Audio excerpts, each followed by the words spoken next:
E é isso que diferencia a maioria dos meus clientes e a maioria dos clientes que eu já atendi, dos que têm sucesso, dos que não têm sucesso. Esse é um segredo para uma empresa de sucesso. Para que um cliente tenha sucesso na empresa dele, eu sempre recomendo que ele... Diagnóstico empresarial. Essa palavra te assusta?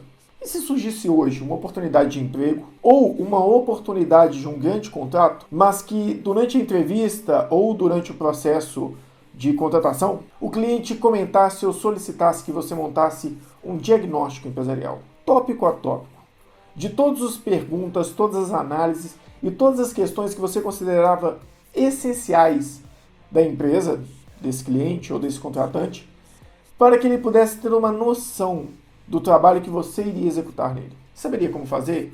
Teria uma noção de quais perguntas, quais módulos, quais áreas você deveria passar e como você deveria conduzir no diagnóstico para não esquecer de nenhum ponto? Se a sua resposta for não, ou até mesmo se a sua resposta for sim, mas você quiser saber um pouco mais sobre o modelo de diagnóstico, esse vídeo é para você.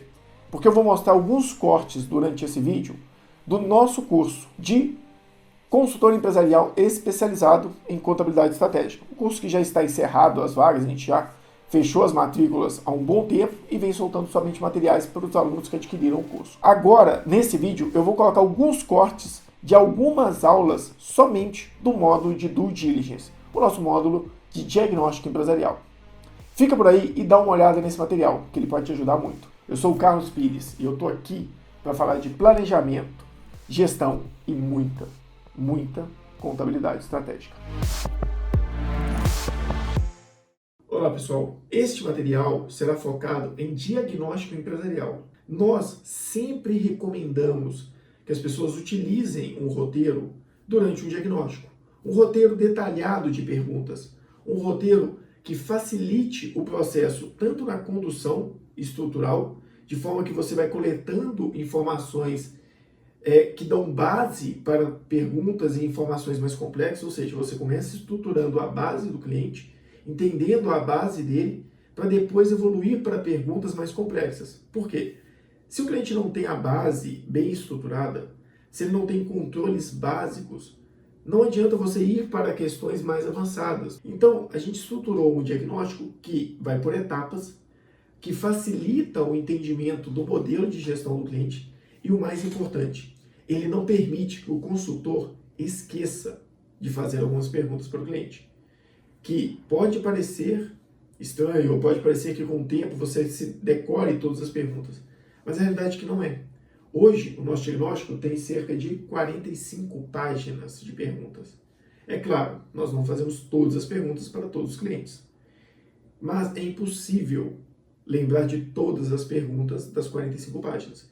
Então, um dos fatores de se utilizar o roteiro diagnóstico é não esquecer de fazer avaliações. É não deixar passar avaliações que são, de fato, importantes.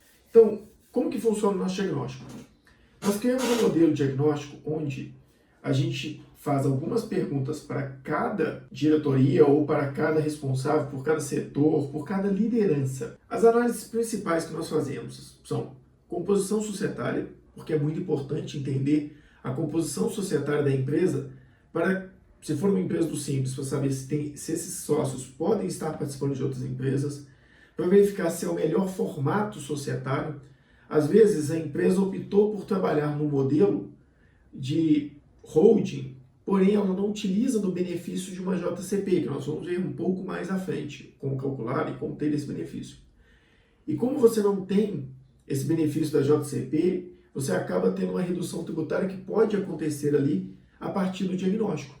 Primeiro ponto no Simples Nacional, identificar se a pessoa física cujo é sócia dessa empresa que você está avaliando, ela tem participação em outras empresas, e se dessas outras empresas, alguma delas é do Simples Nacional, e se não são do Simples Nacional, qual o faturamento global? Por quê? A legislação fala muito claramente.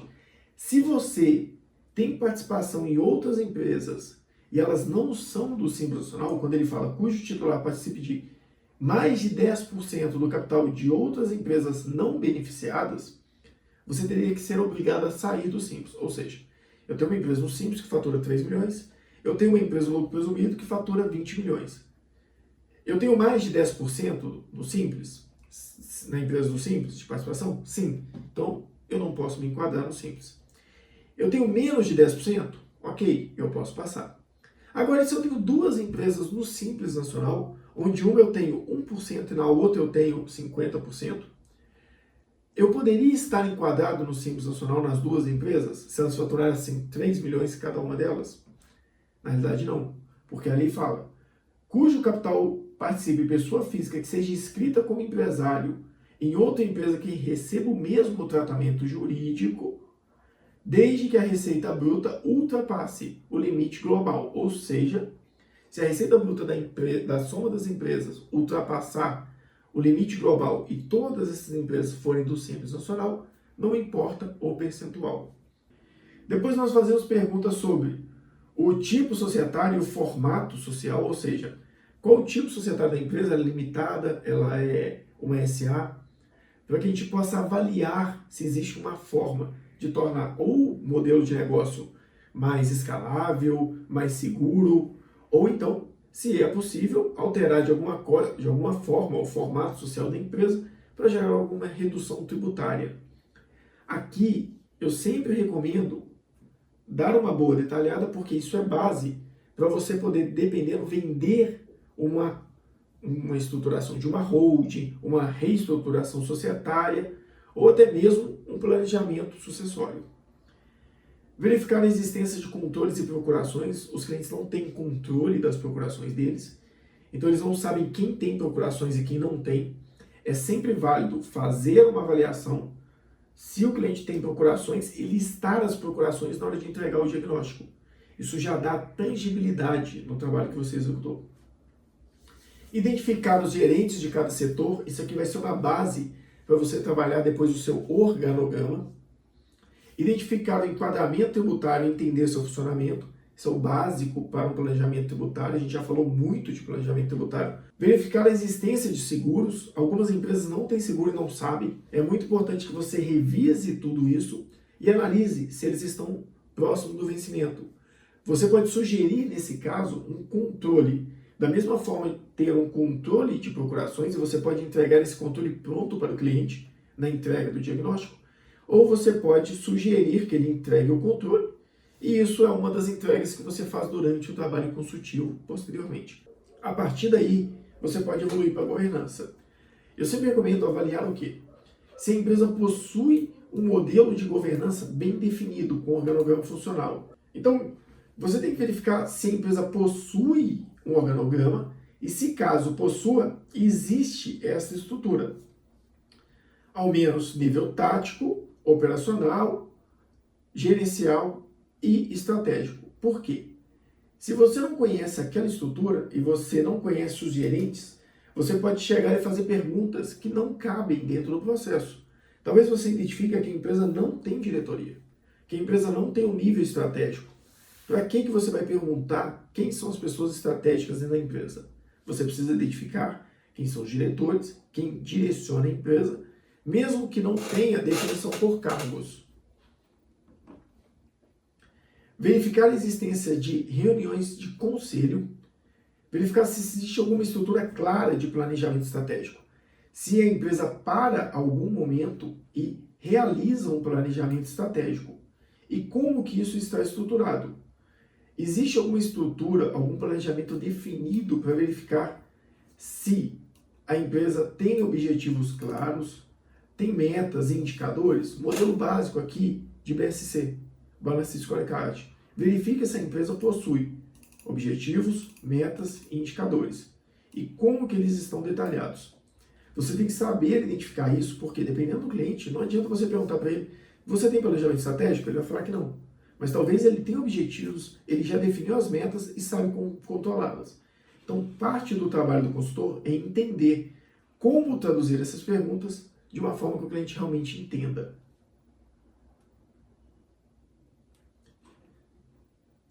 Recomendando sempre verificar se existe algum tipo de reunião estratégico, mensal e recorrente, porque vocês vão sugerir isso. Da mesma forma que se o cliente não tem uma estrutura clara de planejamento estratégico, você vai definir que ele estruture o planejamento dele estratégico com base em objetivos que irão ser desmembrados em metas que vão ser controlados por indicadores. Então, se não existe uma reunião mensal de conselho, não existe uma reunião mensal de planejamento estratégico, vocês devem sugerir isso no seu diagnóstico. Pessoal, um dos pontos mais relevantes de consultoria e um dos pontos mais recorrentes que eu vejo na consultoria é remuneração de sócio. Esse é um segredo para uma empresa de sucesso. Não é um segredo que todo mundo sabe, mas ninguém implanta. Para que um cliente tenha sucesso na empresa dele, eu sempre recomendo que ele trate a função dele dentro da empresa como um funcionário normal. Por quê? Sócio confunde dinheiro da empresa com dinheiro pessoal. O que eu sempre recomendo para os meus clientes: defina o salário para alguém que estaria no seu lugar se não fosse você e receba este salário. Então a ideia aqui é definir, verificar se os sócios têm remuneração e recomendar que eles usem.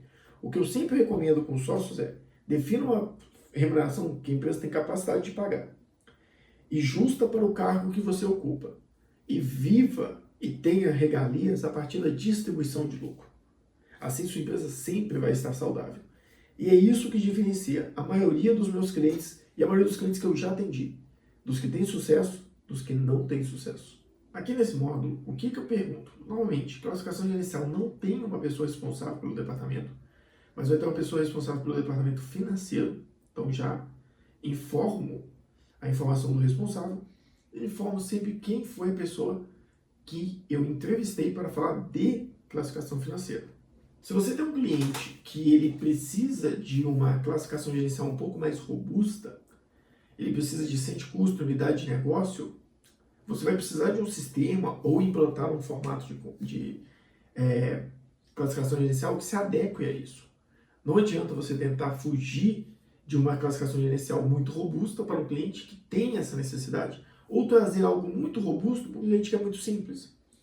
Então, entenda, a primeira fase é avaliar e planejar o melhor modelo de implantação de uma classificação gerencial, e eu recomendo, leve 2 para o cliente.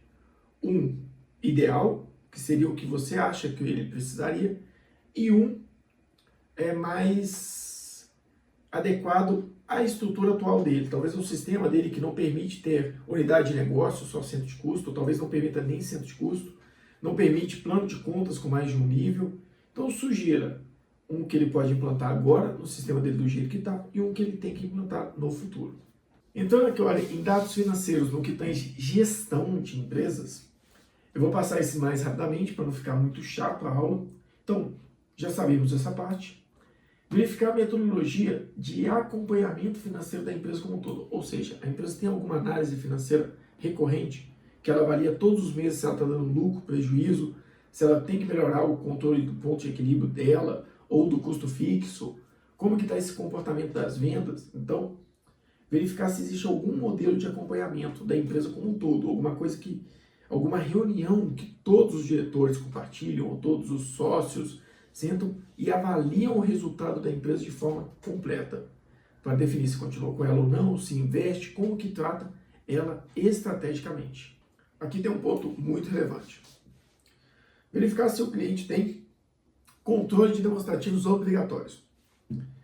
Mas não adianta ser um demonstrativo obrigatório que não condiz com a realidade do cliente. Precisa ser uma DRE, um balanço, uma DFC que condiz com a realidade do cliente. Tem muito tempo. Eu, há 10 anos praticamente, utilizo balanço, DRE e DFC em todos os meus clientes com base gerencial. E na última consultoria que eu trabalhei, eles usavam o mesmo modelo de gestão, nesse mesmo formato. Na época, eu trabalhei lá em 2014, último ano eu acho. Na época já tinha praticamente 8 anos, eu acho, que eles usavam a mesma estrutura. Então assim, a nossa estrutura hoje de balanço, DRE e DFC, a estrutura das consultorias anteriores que eu trabalhei, das consultorias que eu implantei esse modelo, sempre funcionou, e isso a gente trabalha há mais de 14 anos com controles em Excel, nesse formato, em alguns clientes. Então, a ideia aqui é verificar se o cliente tem capacidade de ter esses demonstrativos, se eles hoje fazem jus à realidade do negócio e, principalmente, se são números reais. Não adianta fazer DRE, balanço, DFC direto na contabilidade. Tem que entender o controle do cliente. Tem que entender como que é o dia a dia dele para poder fazer um bom demonstrativo, que realmente resolva e apresente o resultado que a empresa busca. Então, vamos lá. Isso aqui é um processo de compras. Quando a gente fala aqui verificar se existe um projeto, um processo de compras de aprovação integrado e bem planejado, é basicamente isso aqui. Por exemplo, existe uma solicitação de compra, ela foi primeiro analisada pelo aprovador. Um departamento, o chefe de um departamento pediu compras de sei lá, uma cadeira, uma mesa, um computador novo para um colaborador que chegou. Passa pelo aprovador do setor responsável, ele não aprovou, só informa o solicitante, ele aprovou, segue o processo. Inicia o orçamento, seleciona a cotação mais adequada, aprova ela, a ordem de compra dessa solicitação, verifica, ou anteriormente, né, faz a verificação, se tem orçamento suficiente, se tem, continua o processo, se não tem, volta para o aprovador para ele verificar se ele vai solicitar outro orçamento ou se ele vai simplesmente desistir do processo de vendas dele. E daí para baixo segue o processo onde a gente estrutura o controle, né, do financeiro, passa por todo o processo de compra. Quando essa compra de fato é confirmada, é enviada uma informação para o financeiro, para quem comprou e para o responsável pelo recebimento da nota fiscal. Perdão, é isso mesmo.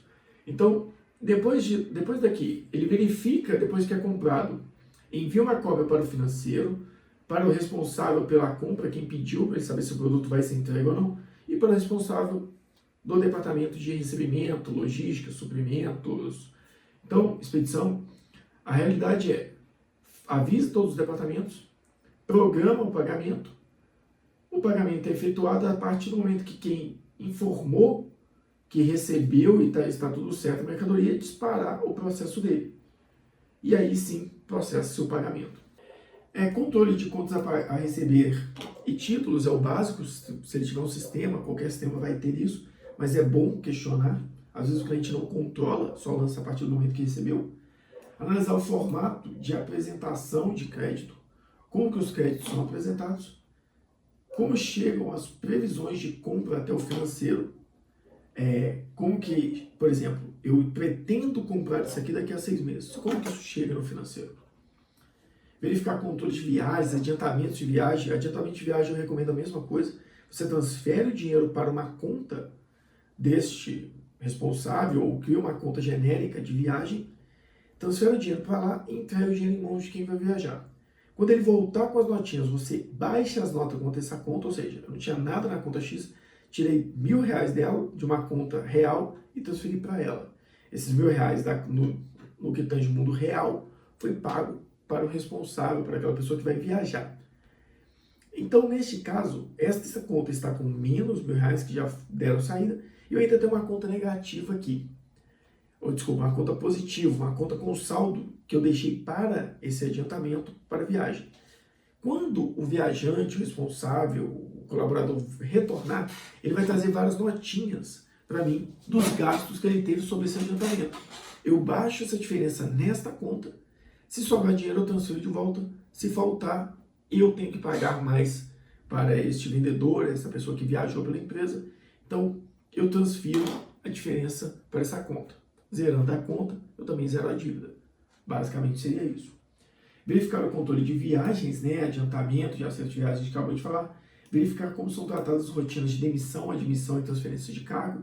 Se tem um processo linear, se tem um processo já bem definido, mapeado para esses casos.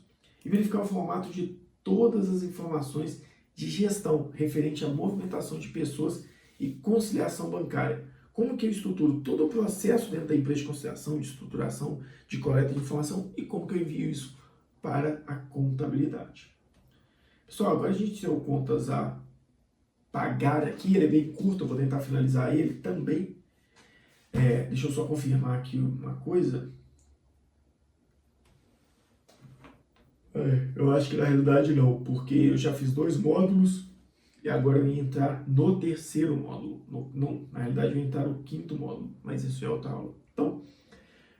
Então, pessoal, espero que tenha gostado, espero que tenha ficado claro. Qualquer dificuldade, me chama aqui que a gente vai conversando. A gente gravou mais esse conteúdo, a gente foi aqui até o módulo 4 do diagnóstico, porém a gente vai continuar postando que a gente chegou aqui na página 5, são 45 páginas ainda de diagnóstico. Tem bastante coisa para a gente falar ainda. Se você chegou até aqui, muito provavelmente você viu todo o material sobre diagnóstico e due diligence que a gente liberou neste vídeo aqui no YouTube. Isso é apenas um corte, um pedaço de algumas aulas do nosso módulo de diagnóstico. E você deve ter notado o tanto que é importante ter uma ferramenta como essa para fazer uma boa introdução no trabalho, seja consultivo, seja contábil. Ele vai orientar você a identificar pontos fortes, pontos fracos, falhas nos processos e não vai deixar com que você esqueça algumas etapas, visto que não importa o tempo de experiência que você tenha com consultoria, pelo menos é o que eu penso. Eu trabalho com isso há mais de 10 anos. Se você não tiver uma estrutura muito clara e um roteiro muito bem determinado, você vai esquecer de alguma coisa. Pode ter certeza. E esse material faz parte do nosso curso de consultor empresarial. Um curso que eu abri há um tempo atrás e, infelizmente, não tem mais vagas. Mas se você achou interessante, eu quero te convidar para fazer o cadastro na lista de espera da próxima semana de contabilidade estratégica, que vai acontecer muito em breve. Garanta sua vaga, porque essa semana é 100% gratuita e eu libero muita informação de qualidade. Questões societárias, tributárias, contábeis e até sucessórias. E é disso que a gente vai falar. Se você gostou desse material, aproveita e já se inscreve no nosso canal. Ativa o sininho e dá o like nesse vídeo, porque isso vai ajudar a gente a levar conteúdo de qualidade e de contabilidade como estratégia de empresa para muito mais pessoas. E isso é bom para todo mundo que está nesse mercado, porque o mercado precisa entender que contabilidade é muito mais que uma calculadora de tributos. Ajuda a gente a mudar esse mercado. Se você gostou desse material, já solta o like aí pra gente e ajuda a gente a levar a contabilidade como estratégia para muito mais gente nesse mercado. E aproveita e segue as nossas redes sociais, sempre como Carlos Pires Consultor. Eu sou o Carlos Pires e aqui a gente sempre vai falar de muita contabilidade estratégica.